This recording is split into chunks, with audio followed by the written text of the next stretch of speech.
Trump's antics and controversial statements don't end. The last Libyan statement is that American ships, both commercial and warships, have the right to pass freely and without fees through the Panama and Suez canals.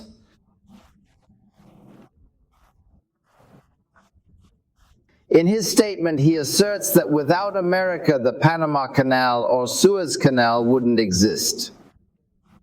He sent his Secretary of State, Marco Rubio, to look into this issue. The truth regarding the Panama Canal is the concept of what Trump said about the Panama Canal. America was the one that supported Panama's independence from Colombia. Colombia, before Panama became independent from it, tried to dig the Panama Canal twice with French help, and it failed. The cost failed, and the number of workers who died was very large. After Panama gained independence from Colombia, the United States offered to dig the Panama Canal and lease it for life. Panama agreed, and the U.S. drilled it at a cost of $380,000. This is approximately equivalent to 76,000 Egyptian pounds at that time, because the dollar at that time was only 20 piastres. I mean, the ferry buys $5. I say this so that I can then compare it with the Egyptian Canal and the Suez Canal. America took this addition, and built what led it to 1,400 kilometers of the canal and placed 14 American military bases in it, meaning that about 40,000 workers from 50 countries participated in the construction, of whom 5,600 died during the drilling. And the drilling continued for 10 years. Okay, this is in the early 20th century. It was printed 40 years later than the Suez Canal. After that, what happened there in the 1970s, some popular unrest claimed the canal, since the canal was thus a true American property. America feared at that time that as a result of popular unrest, we would head to the Soviet Union. And during the Cold War that existed between the two countries, Carter made an agreement with Panama that would give up the canal on the last day in the year 1999, meaning the first 2000. The channel will be with, while they have already done so. The Americans agreed to Panama, and the Americans did so, and the Panamanian Canal became from this date 1/1/2000 AD, with America's right to defend the canal remaining. This is all about Panama, the Suez Canal, America's role in digging the Suez Canal or establishing the Suez Canal. It means managing the channel over successive decades from the hour the channel was created. The idea of the Suez Canal is originally an ancient Egyptian idea from the Third Days. It was implemented during the reign of Khedive Mohammed Said, an idea revived by Fernand Despes, a French politician. He was a friend of Mohammed Said Khadi and Mohammed Said. He presented him with the idea of the canal, and he was very excited about it. Mohammed Said actually ordered him to implement the company or establish the company for this issue. This talk was in it, 1854 AD. Establishing the company means, so the International Suez Maritime Canal Company established a joint stock company. The number of shares in it is 400,000 shares with a total value of 200,000 francs, meaning about 8,000 Egyptian pounds. Of course, the cost is less than the cost of the Panama Canal, because first, before it was 4,050 years in a large period of time, and the second need is that the Egyptian workers, unfortunately, were involved in forced labor, so there was no cost. The Egyptian workers who worked in the canal pay me a lot. The number of shares, as we said, is 400,000 shares. One was 500 francs, so I have both French francs. I mean, I have about 200,000 francs, the cost of the canal, the largest share. Of the shares in this company, it was for France. I had 207,000 shares or more, meaning approximately 52% of the shares of the canal, which was not the case. The agreement at the beginning is that when the company operates, several countries will participate in supporting this company, and they presented the idea to the world, and several major countries, including America, promised that it would buy. They issued around 20,000 shares at 10,000 francs each. French means approximately the value of 5% of the shares, and Britain, Russia, and a number of countries around the world promised, but upon implementation they did not return and did not buy. Most of the roll was not bought, and thus Egypt was forced to borrow so that it knew how to buy shares, and France provided the share that it was supposed to buy so that it knew what the project was, and it happened, as I say. So, the French acquired top 52% of the shares. 207,000 shares, and the Egyptian government is number 2, along whose shares were 187,000 shares or more. This is approximately 44.4% of the value of the shares, meaning the total shares of France plus A. Egypt is about 96.3% of the shares. Most of the shares of the Suez Canal Company and the rest of the shares are purchased by countries and individuals from all over the world, very strong from Britain and Spain.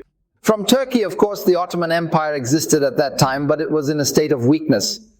Some Turks, meaning individuals, bought from Tunisia, from Russia, from the Netherlands, which at that time was called the Low Country or Lowland Belgium. Switzerland also bought Italy and others. America, as we said, promised that it would buy, but when it bought, it did not pay anything at all, meaning America did not have a single share in the Suez Canal when it was created.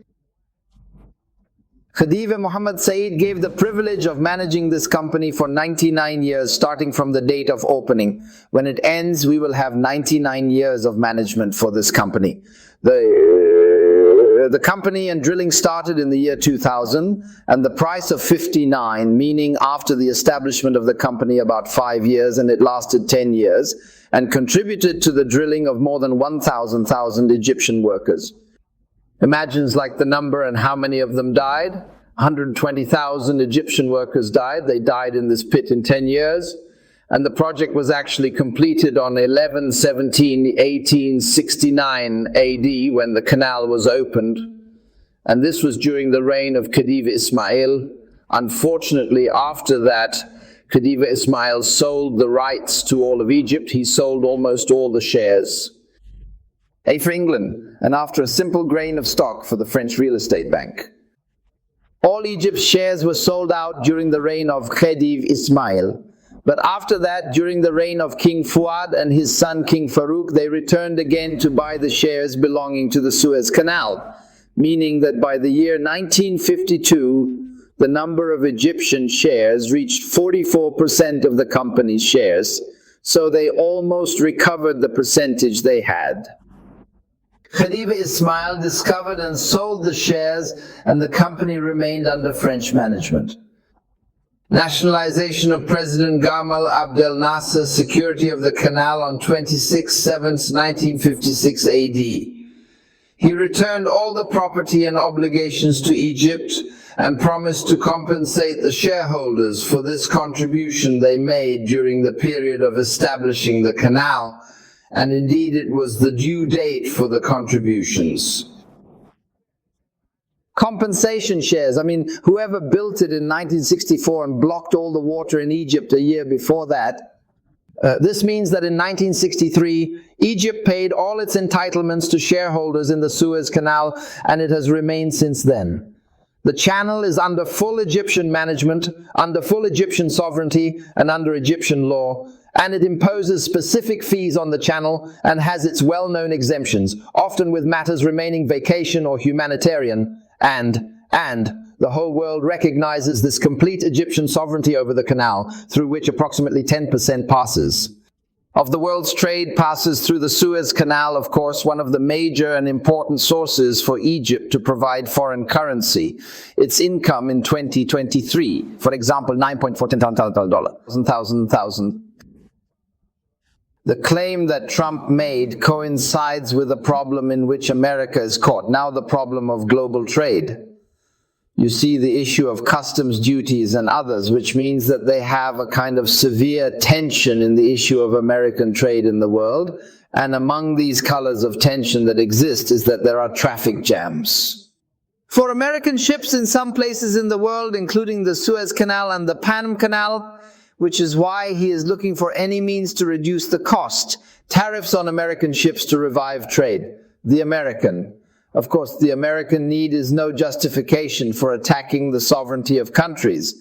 And after we explain the situation of the Channel, the claim that Trump is saying has no historical support, no legal support, and no support from customs. International recognition of power arrogance among nations, which never looks for a justification for what it says or does, but rather attacks in a clear, undiplomatic way the sovereignty of various countries, which we want to draw Trump's attention to. Egypt is not Panama. Panama, a country without an army. And when I say without an army, it doesn't mean that. I mean, its army is weak. It doesn't have an army at all, really. I mean, speaking real words, it doesn't have an army. It depends only on the police. The police ensure internal security but lack capacity. There's an army here, and a few countries in the world like Costa Rica, Mauritius, Monaco, AZ, Iceland don't have an army at all. It makes sense that he is Bacon placing the American army or American sovereignty over the canal, securing the canal, and so on. This is special in the sense that Egypt has an army, and a strong army, and Egypt and its army are among the few armies, and it always ranks first in the world, and it is the first in the Arab world and the first in Africa. The years are very, very long. What Trump is saying does not have any kind of realistic year, even on the ground. We also mention Trump and conclude by saying that the arrogance of power pushed Britain, France, and Israel to the tripartite aggression against Egypt after the nationalization of the Suez Canal. And this did not tire. Aggression is nothing but failure, so we ask God Almighty to preserve Egypt's means of Muslim countries. And praise be to God, Lord of the worlds. God's blessings are good. May God's peace, mercy, and blessings be upon you.